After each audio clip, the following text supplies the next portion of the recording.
Welcome to Dreamcatchers. I am Jimli Bezburwa, giving you some information on personality development. In our last episode, we have discussed a few things about personality development, and in our discussion, I told you that honesty matters a lot to boost your personality. আমি যিয়েই নকৰোঁ কিয় আমি সেইটো যদি honestly কৰোঁ, then definitely that will give you a positive personality and people will admire you. And one more important thing is that we should always do the things passionately.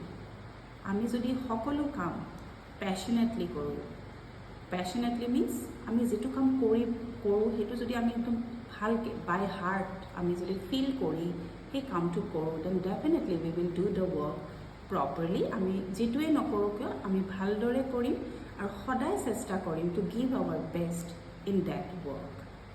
Next, আজি মই ক'বলৈ খোজা কথাটো হ'ল কি you have to be calm and handle the crucial situation in positive way. Do not be negative.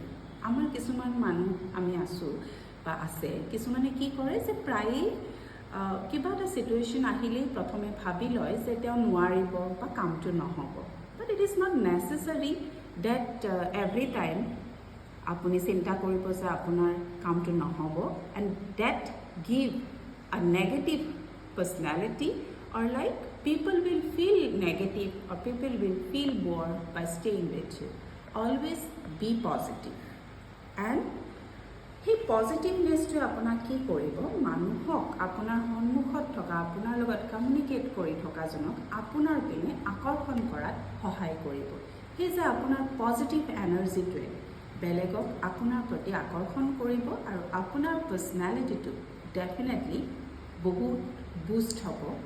People will come to know that you have a strong personality and that positive mindset is very much important to handle any kind of situation. Maybe it is a tough situation.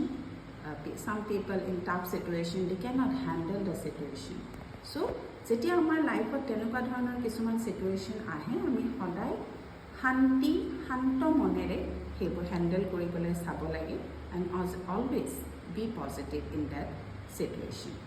Next is that dress code is very much important to give a good personality.